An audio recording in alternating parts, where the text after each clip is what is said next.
Welcome to another episode of SK Asian Connection. I am Engineer Dan. Xin chào to the Vietnamese community and Sawatli to our Thai viewers all over Canada. It's the month of February, and we often associate this with Valentine's Day or Heart's Day. This is why in Health Connect, we have invited a renowned cardiologist who practices both in Saskatoon and Toronto for heart-to-heart talk on commonly asked questions about heart attack. Yes, Doc Jun, I'm sure our viewers will be interested to learn from your guest because nowadays heart disease is no longer just a disease of the old, right? That's right. true. That's true. Yeah. So, we won't keep you waiting. Stay tuned. People usually associate the month of February to Valentine's Day, which is Heart's Day. Today on Health Connect, we will discuss a common heart issue called acute myocardial infarction, or in layman's terms, heart attack. This is Doc Jun. And this is Doc Joyce. According to the government website of Canada, in Canada, heart disease is the second leading cause of death after cancer and a leading cause of hospitalization. About 2.4 million Canadians aged 20 years and older live with a diagnosed heart disease, including 578,000 with a history of heart attack. About 6.1 per 1,000 Canadians aged 20 years and older received a new diagnosis of heart disease. Specifically, about 2.3 per 1,000 adults had a first heart attack. We can go on and on to talk about statistics lifted from the website, but it's best to speak with someone who is the authority when it comes to matters of the heart. Joining us on Health Connect is cardiologist Dr. Ruben Rajakumar, founder and CEO of the Saskatchewan Heart Center Foundation and a founding member of the Canadian Heart Failure Network. Dr. Rajakumar completed residency training in internal medicine and a subspecialty fellowship in cardiology at the University of Saskatchewan. He pioneered new techniques in the field of cardiology and received 2 Young Investigator Awards from the World Congress of International College of Angiology. For 39 years, Dr. Rajakumar has served Saskatchewan residents as a family doctor and a cardiologist. He began his career in the rural and remote communities of Île La Crosse and Watrous before moving to Saskatoon in 1991. Dr. Rajakumar worked closely with 3 premiers, Honorable Alan Blakeney, Honorable Roy Romano, and Honorable Brad Wall, in pioneering, implementing, and sustaining publicly funded healthcare system in North America, which we now call Medicare.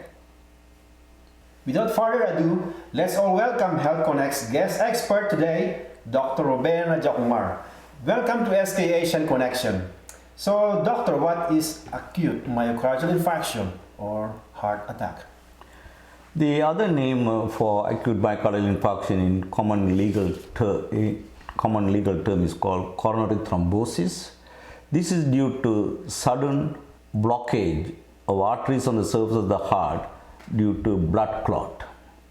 And this leads to damage to the heart muscle. We call it myocardial infarction. We call it infarction in it's a Latin name, muscle damage. I see. What happens, doctor, when there's a heart attack? So if there's a blockage in the heart, what are the complications? A lot of time, most of the people survive. There are some unfortunate people suddenly die. Most of the time, the sudden death occurs within few seconds. If you have few minutes to go to the telephone and say, I got a heart attack or chest pain, that dangerous period is over. Usually, this disease sometimes kills people suddenly, and it is called sudden cardiac death. By definition, any death occurs within 1 hour of onset of symptom is called sudden cardiac death. The cause of sudden cardiac death is heart attack or coronary thrombosis we just mentioned. Are there signs and symptoms for us to know about this heart attack so that the other people would know? The common symptoms of heart attack is chest pain. The chest pain due to heart attack is not the normal pain that people feel. The pain is a different type of pain which is usually in the form of a pressure or tightness. Sometimes some people say it's like a elephant sitting on the chest. It's not a sharp pain. It is not a localized pain. It's the pain that is a kind of pain that causes squeezing pain, or we don't call it a pain. It's actually a pressure or tightness. And sometimes it radiates to the neck, to the arm, sometimes even to the jaw or to the teeth. That is more specific for cardiac pain rather than the pain that most of the people feel. And we call it, there are three different types of cardiac pain. We call it a typical heart attack pain or a heart pain, or other one is called atypical but it's cardiac pain. Other one is atypical but non-cardiac pain. And these are the symptoms of heart attack. Sometimes some people, especially in females, they don't get pain. Sometimes we call it cardiac heart attack or a chest pain equivalent, that sometimes people have shortness of breath. Mm-hmm. Sometimes people have fainting spells. These are very unusual symptoms. Most of the time it is pain. There is another entity called silent heart attack, where people don't realize they had the symptoms. Mm-hmm. And sometimes it shows up in the ECG. Mm-hmm. Sometimes people feel different type of pain, like stomach pain, especially in the lower chest, and sometimes they mistake this as a stomach pain or a heartburn. Mm-hmm. And there is a particular type of blockage in the arteries of the heart that is called the right coronary artery. Usually when the heart attack or a blood clot occurs in that territory, usually they present with stomach problem like heartburn. Mm-hmm. Sometimes what you call ischemic pain or anginal pain can mimic heartburn pain or low food tube pain, and vice versa. Sometimes we think it is heart pain, but it is really due to heartburn. Mm-hmm. I see. So the main thing here, if a person feels heart pain or cardiac pain, they must right away consult a doctor, because that entity could be a heart origin. That is correct. Most of the time, the delay in seeking medical attention is due to the patient. They are not aware of it. Yes. They normally think, oh, I'm not the person who is going to get heart attack. Mm-hmm. Denial is a major problem. Yes, and you mentioned that the symptoms of heart attack are not always chest pain. So it could also be heartburn. So the advice now is for people to seek doctor's advice or go to the doctor regularly for their consultations, and seek professional help, because sometimes if you go to the doctor too late, then it's too late. And prevention is always the key. And also, doctor, you mentioned a while ago that people think I'm not probably a candidate for having a heart attack because of Denial. Yeah, denial, probably age. But lately we hear about people, young people having heart attacks. What probably are the causes for the younger age group for the first-time heart attack cases? That's an interesting question. We do see rare or few cases where heart attack occurs in very early age. There are two different. I will discuss this in two different ways. One is related to the gender. We see females sometimes at an early age. This is due to a condition called coronary artery dissection. That is not due to coronary thrombosis or clot, where the arteries, the coronary arteries in female especially, it tears or dissects. When it dissects, it has the same effect as blocking the blood flow. It's called coronary artery dissection. Is very well documented in young females, especially after pregnancy. This is due to the effect of pregnancy, the pregnancy hormones on the blood vessels. That is one. The other one is the coronary arteries can be blocked due to what is called aortic dissection. That is again due to congenital defect in the material of the aorta, where the aorta can get torn, especially closer to the original coronary arteries. A good example is the Marfan syndrome. The Marfan syndrome is one. The other one is, a good example is the former comedian in the Three's Company, John Ritter, died of aortic dissection. And the aortic dissection sometimes can present like heart attack. The third one is interesting is the cocaine-induced cardiac disease. The cocaine what it does is it produces surge of adrenaline. It's like stimulating the adrenergic nervous system and the beta receptors. And what it does is it can cause coronary artery narrowing or spasm. It's the same as completely blocking the blood flow. That is one. There is another interesting condition that we see now with the legalization of marijuana and also medical use of marijuana in Canada and also in various states in the United States. It has a similar effect like cocaine, because marijuana use has been associated with increased adrenergic stimulation and the receptors called beta cell stimulation. So what we are now also seeing now, which is called marijuana induced heart disease. Okay. So besides those things, what about smoking? The ordinary smoke.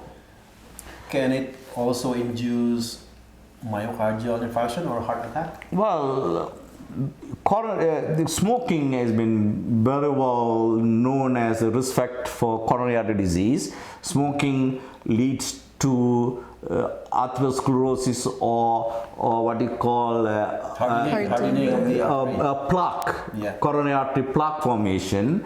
And then that leads to and the plaque, when they rupture, we call it vulnerable plaque. Again, clot forms and then got heart attack. You see, smoking is very well established traditional risk factors for coronary artery disease, along with high blood pressure and cholesterol. And sometimes, as you say, going back to early onset heart attack or heart disease, sometimes due to genetic. There are a condition called familial hypercholesterolemia or familial, and that leads to high levels of cholesterol, and people can die early in their age due to this genetic disorder called hypercholesterolemia familial. I see. So it could be both genetic and lifestyle. Yeah, acquired lifestyle. Regarding chest pain, doctor, how long should the person experience chest pain before it is advisable for the person to seek medical help? Of course, when it's already not tolerable, then the patient or the person should already call 911. But then, like if for some intermittent chest pains, what's the best advice? Should they immediately seek medical consult, or should they wait a few minutes, and how long is long? Well, it all depends on whether the pain is an anginal pain or what called unstable angina, or whether it is a heart attack pain or a myocardial infarction pain. So usually the heart attack pain are very severe, and it is usually a little bit prolonged, and it all depends on the severity of the pain. But the anginal pain it can come and go, and it's mild, and we call it is called unstable angina. The term unstable angina means you can never predict what will happen. Sometimes it will resolve on its own. Sometimes it lead to heart attack. So the best advice is, if you think what the pain you are having is a cardiac pain, I mentioned the features. Best thing is to if you think it's very severe, then you have to either you call 911 or you call your immediate person close by, or if it is not very severe, you are not sure, you call the hotline. There is a Saskatchewan hotline which is funded by 24 hours by the Ministry of Health. So you have to call the hotline, Saskatchewan hotline, usually answered by a nurse, will tell you. Okay. And most of the time they will tell you to go to the emergency. But I should tell you, time is muscle. The earlier you seek attention, you save muscle. Most of the time we think the golden period for intervention is about 90 minutes. If you can go to the facilities where there is where you can open up the arteries, what you call percutaneous coronary intervention, PCI, or what we call earlier we used to call coronary angiogram and angioplasty. Now we call it percutaneous coronary intervention, where they can open up the arteries and then put a stent. Earlier, it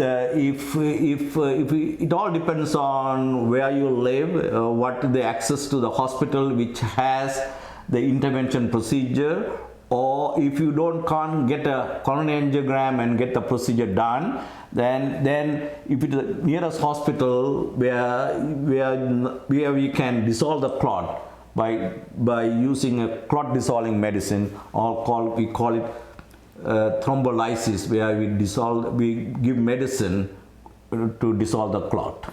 So it depends on where you are, what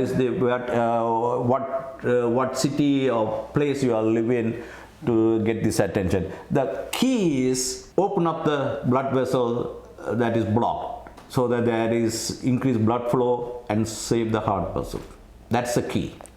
Time is muscle. So time is important. Yes. So what about the food? Is there an additional risk factor besides the smoking? Diet. Like the diet. Are there risk factor also in addition to the smoking you told us? Like the food we eat? Of course, food is a very important determinant of health. You are what you eat. Because where there are food which are called unhealthy food, commonly called the fast food, which are very rich in fats, saturated fats, and cholesterol. And now, other than that, is now we are talking about foods are very rich in sugars, which leads to diabetes. And people with diabetes, I think, are also susceptible to having silent heart attack. Is that right, doctor? First of all, I have to tell you, diabetes is not endocrine problem. Diabetes is a malignant or very severe form of vascular disease. There is a trend now, we call it diabetocardiology, because we can't separate diabetes from cardiology. In fact, the cardiologists are now getting more actively involved in managing diabetes, and also diabetic specialists, we call endocrinologists, are now getting into preventing cardiovascular prevention.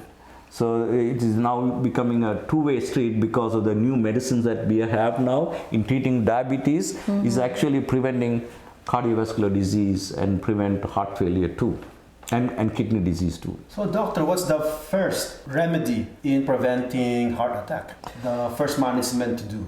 Well, again, prevention should be broken down into the following categories.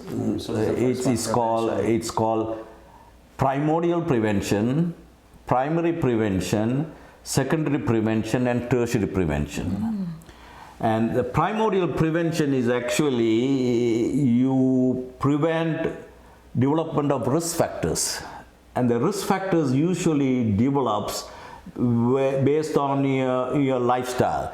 These lifestyle changes usually occurs when you are around about after 3 years of age, when you are away from your mother's food or suckling diet, suckling mother. Then that's the time you get involved with into school and you deal with other children and then change your way you eat. Basically, now we are talking about primordial prevention is actually bringing out better lifestyle changes very early to prevent risk factors.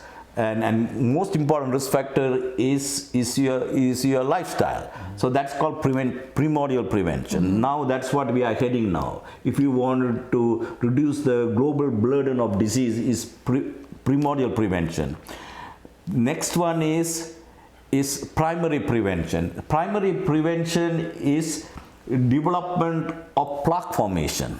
That occurs very early, at the age of 20, based on I think it's Korean War. When they did the autopsy of young soldiers involved in Korean War, when they did the autopsy, there was plaque. So this disease starts very, very early. From that time you suck mother's milk. That is called, the early stage of the disease is called fatty streaks on the inner lining of blood vessels is called. And with time it builds up slowly.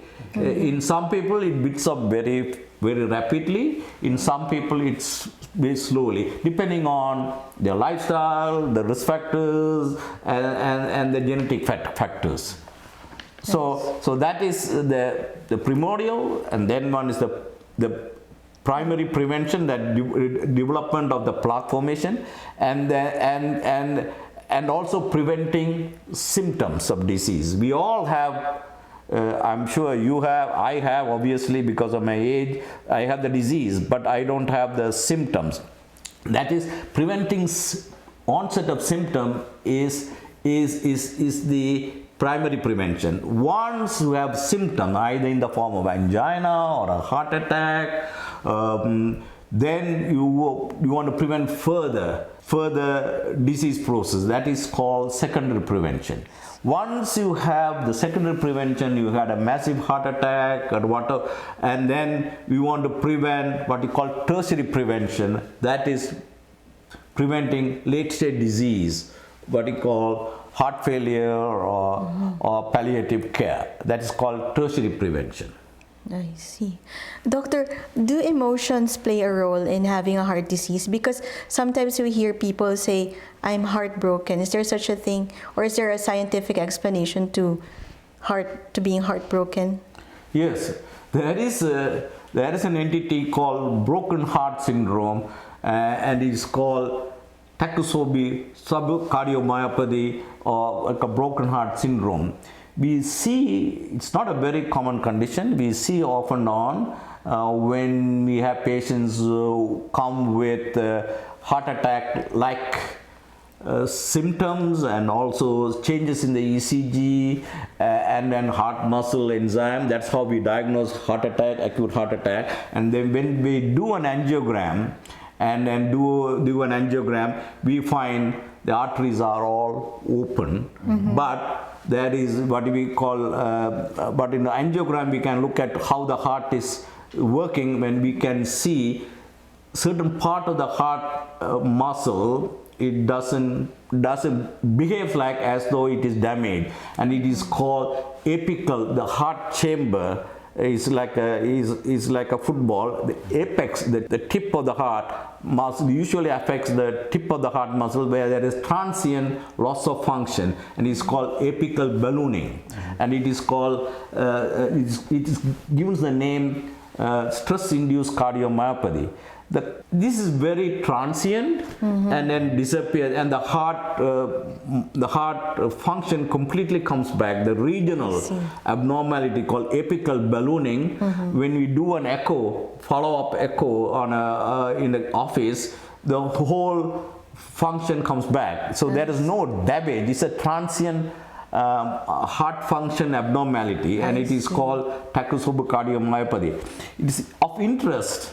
We are also seeing in people with marijuana use. It is also, as I said, marijuana use also similar to stimulated adrenergic nervous system, same as stress. Stress is related to sudden surge of adrenaline. It's a stress hormone, and one of the reason, the cause of this is small blood vessels in the heart muscle that goes into either spasm, and as a result, they transient cut off of blood supply, and again, the heart muscle permanent damage depends on the duration. If it is a very transient, what we call a loss of function, which is transient, and we call this, and the blood flow comes back, and then we call this called stunt myocardium, stunning. That means stun means you don't move, but you're still alive. That is called stunning. And this is a feature of what we call stunned heart muscle or stunned myocardium, especially occurring in a place of the heart muscle, which is the apex of the heart, which has in a normal blood flow is more vulnerable. Blood flow is normally less in the apex of the heart. So that is why we get this apical ballooning or a stunned heart muscle. We call it in medical term stunned myocardium. It's a very interesting condition. It is being increasingly diagnosed because we are doing now coronary angiogram right away, immediately, and we see this abnormality, and then when we follow it up with an echocardiogram, and all these functional abnormalities comes back to normal. So again, it stresses the point. Stress has a major play in cardiovascular disease. Okay, so don't be stressed. Don't get stressed out. Or enjoy life. But it's very easy to say to relax. But this is again the other issue is called psychosocial, socioeconomic factors in heart disease. Okay, there you have it, folks. We've heard it straight from the authority in heart, Dr. Ruben Rajakumar. We would like to invite everyone who has knack for singing to join Sing Saskatchewan on February 29, and of course, registration is free. For more details, like SK Asian Connection on Facebook. And for comments and suggestions, email us at skyconnection@gmail.com. Till the next episode. Let's connect!